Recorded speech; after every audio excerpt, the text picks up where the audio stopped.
JT.fr, fournisseur officiel de football. Salut tout le monde et bienvenue dans ce nouveau JT Foot Mercato. Un joyeux Noël de la part de toute la rédaction Foot Mercato. On espère que vous avez été gâtés par le Père Noël. Notre cadeau, c'est ce beau JT préparé par nos soins. Profitez. Auteur d'un doublé, Riyad Mahrez a été le grand artisan de la victoire de l'Algérie 3-0 contre le Soudan mercredi. Des débuts réussis pour les Fennecs et l'ancien joueur de Manchester City qui a fait part de ses grandes ambitions après la rencontre. D'abord c'est l'équipe, bien sûr, on veut aller jusqu'en finale. C'est l'objectif quand on commence une compétition. On ne vient pas en figurant. Après, personnellement, je fais partie d'un collectif. J'essaie d'aider l'équipe comme je le peux, comme aujourd'hui. Et Inch'Allah que ça continue à me réussir. Pour sa première apparition avec l'Algérie à la CAN 2025, Lucas Zidane a frappé fort. Le gardien de Grenade a multiplié les parades décisives, notamment face à Awad Bachara, empêchant plusieurs égalisations potentielles et assurant la victoire 3-0. Sous le regard de son père Zinedine Zidane et de ses frères, le néo-international a su rester serein malgré la pression d'un poste où l'Algérie cherche encore un portier fiable. Jaouhen Adjam a salué sa prestation. Oui, on est d'accord, il a été très bon. Le sélectionneur Vladimir Petkovic s'est également montré enthousiaste. Zidane a donné de la sécurité pour l'équipe. Il a bien joué avec les pieds et dans ses sorties. Acclamé par le public, Lucas a immédiatement gagné la confiance de ses coéquipiers et des supporters. Sa performance rassure l'équipe avant le prochain match contre le Burkina Faso.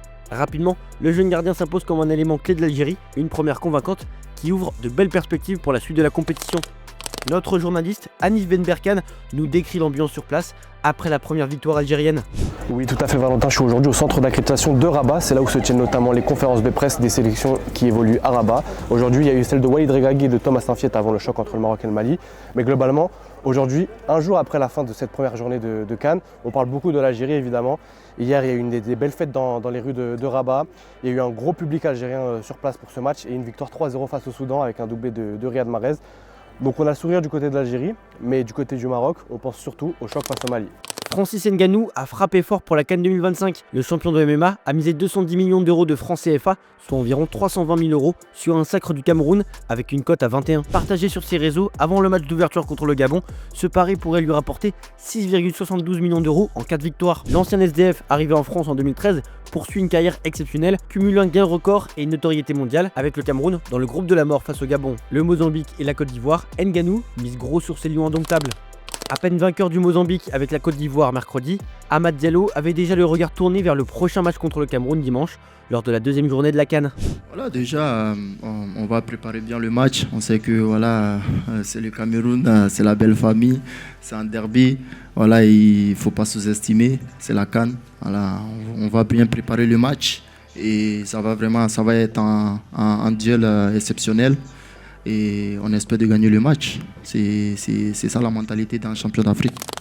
Et plus globalement, c'est la fin de cette première journée de la CAN 2025 au Maroc. Hanif nous fait le bilan des premiers matchs de la compétition. Oui, après une première journée, il est l'heure du bilan forcément. Et globalement, ce qu'on peut dire, c'est que les stars ont été au rendez-vous.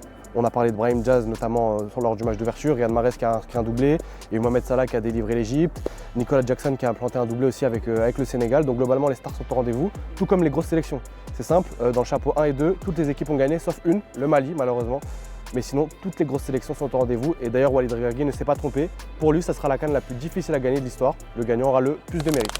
Vitinha est désormais un pion essentiel au PSG, si ce n'est pas même le plus important dans l'esprit de Luis Enrique. Le Portugais, vainqueur de la Ligue des Champions, de la Super Coupe d'Europe, de la Coupe Intercontinentale où il a été élu meilleur joueur de la finale, de la Ligue 1, de la Coupe de France, du Trophée des Champions avec son club et de la Ligue des Nations avec la CSAO, a déjà un plan pour la suite de sa carrière. Prolongé en février dernier jusqu'en 2030, le joueur de 25 ans aimerait revenir au FC Porto, là où tout a commencé pour lui. J'aimerais vraiment rejouer avec ce maillot, car je me sens chez moi à Dragao. Mais cela dépendra beaucoup de l'évolution de ma carrière et aussi de la situation du FC Porto, car je serai toujours dépendant des objectifs et des souhaits du club, assure-t-il dans Ojogo. Le média lui a d'ailleurs décerné le titre de personnalité sportive portugaise de l'année.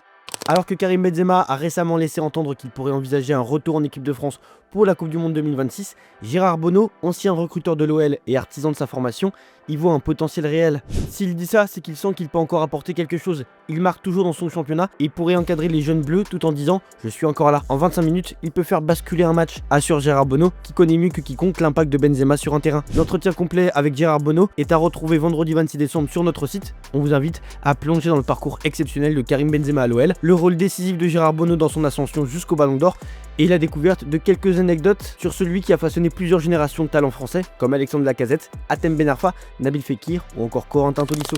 Pierre-Emerick Aubameyang a surpris l'OM en disputant plus d'une heure du match Gabon-Cameroun pendant la CAN 2025, alors qu'il était annoncé forfait pour préserver sa cuisse. L'attaquant marseillais, âgé de 36 ans, avait été écarté du premier match par précaution, après une blessure constatée avant le tournoi. Son club, qui crée une rechute et la perte de son joueur clé pour la suite de la saison, critique la gestion de la sélection gabonaise. Aubameyang reste un élément majeur de l'OM, avec 8 buts et 10 passes décisives en 20 matchs cette saison.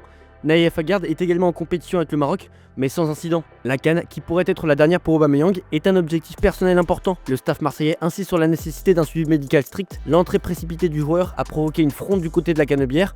Le risque de rechute est jugé élevé en raison d'une récupération incomplète. L'OM surveillera attentivement l'évolution de son attaquant pour les prochains matchs et la Ligue des Champions. On part à l'étranger désormais, le Real Madrid a mis fin aux spéculations autour de Franco Mastantuono.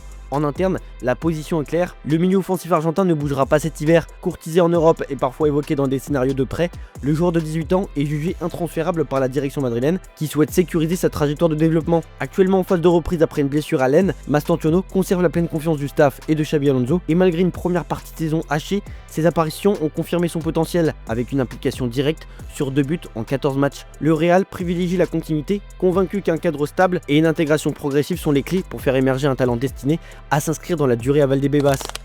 Jude Bellingham vit un passage délicat au Real Madrid. Revenu trop vite après son opération de l'épaule, l'anglais a été lancé d'entrée par Xabi Alonso lors du derby madrilène, soldé par une lourde défaite 5-2. Depuis, l'anglais peine à retrouver son impact habituel. Utilisé dans un rôle hybride entre milieu et attaque, son rendement a diminué avec seulement 5 buts en 20 matchs, au moment même où selon AS, il espère une revalorisation salariale. Le contexte est tout aussi flou en sélection anglaise. De retour après sa convalescence, Bellingham a pris part aux qualifications pour la Coupe du Monde, sans statut clairement défini. À Wembley, face à la Serbie, son entrée a été accueillie par des réactions partagées, preuve qu'il doit encore trouver sa place dans une équipe d'Angleterre très concurrentielle autour de Kane, Saka, Rice ou encore Foden. Le Real Madrid a bien tenté de sonder la situation de Jürgen Klopp, mais Red Bull a fermé la porte sans détour. Désormais directeur du football du groupe autrichien, l'Allemand reste très apprécié à Madrid, alors que Xabi Alonso traverse une zone de turbulence malgré des résultats corrects. En interne, la gestion du vestiaire madrilène et du quatuor offensif pose question, poussant la direction à surveiller le marché des entraîneurs. Oliver Minzlaff a été clair, Klopp ne partira pas. Aucune clause libératoire n'existe dans son contrat et son engagement envers Red Bull est total. Le message est limpide pour la Casablanca, même si à Madrid, l'idée d'un retournement reste toujours dans un coin de la tête. Bonne nouvelle à Arsenal, Kai Havertz a enfin retrouvé l'entraînement collectif, comme l'indique Sky Sport. L'Allemand, quasiment absent depuis le début de saison, après une accumulation de pépins physiques, n'avait disputé qu'une trentaine de minutes en août avant de replonger. Sa réapparition mardi a été saluée par le vestiaire, même s'il n'était pas encore prêt pour la Carabao Cup face à Crystal Palace. Ce retour progressif est aussi scruté de près en Allemagne. À 26 ans, Havertz sait que le temps presse pour se relancer et convaincre Julian Nagelsmann en vue de la Coupe du Monde 2026. Opéré du genou et freiné toute la deuxième partie de la saison, le joueur d'Arsenal espère désormais enchaîner et retrouver le rythme du très haut niveau. La Juventus continue de viser le retour de Sandro Tonali en Serie A, malgré sa récente prolongation avec Newcastle jusqu'en 2029 et un prix estimé entre 80 et 85 millions d'euros. Le milieu italien serait séduit par un retour en Italie, mais Newcastle ne négocierait qu'en cas de demande explicite du joueur. Faute de moyens pour un transfert direct, la Juve étudie un prêt avec option ou obligation d'achat conditionnée à une qualification pour la Ligue des Champions. Jonathan David pourrait d'ailleurs entrer dans ce montage comme monnaie d'échange. L'attaquant canadien peine à s'imposer depuis son arrivée. Cette solution permettrait de faciliter l'opération et de respecter la politique salariale turinoise. Tonali représente un renfort stratégique pour le milieu de terrain. Son retour dans le championnat italien offrirait également un nouveau leader technique au sein de l'équipe. La Juventus combine ambition sportive et pragmatisme financier et le club mise sur ce montage pour contourner les obstacles économiques. L'opération reste en phase d'étude et pourrait se concrétiser selon les négociations. Khabib Nurmagomedov, Zlatan Ibrahimovic et Paul Pogba se sont retrouvés à la même table, un casting assez what the fuck, ce qui donne une séquence plutôt sympa. C'est notre image du jour, on vous remercie de votre fidélité chaque jour et encore un joyeux Noël de la part de notre rédaction. On se dit à demain pour de nouvelles vidéos sur Foot Mercato. Ciao ciao. What you feel? You feel? You feel? I feel spirit. You feel? Bravo. It's good or no?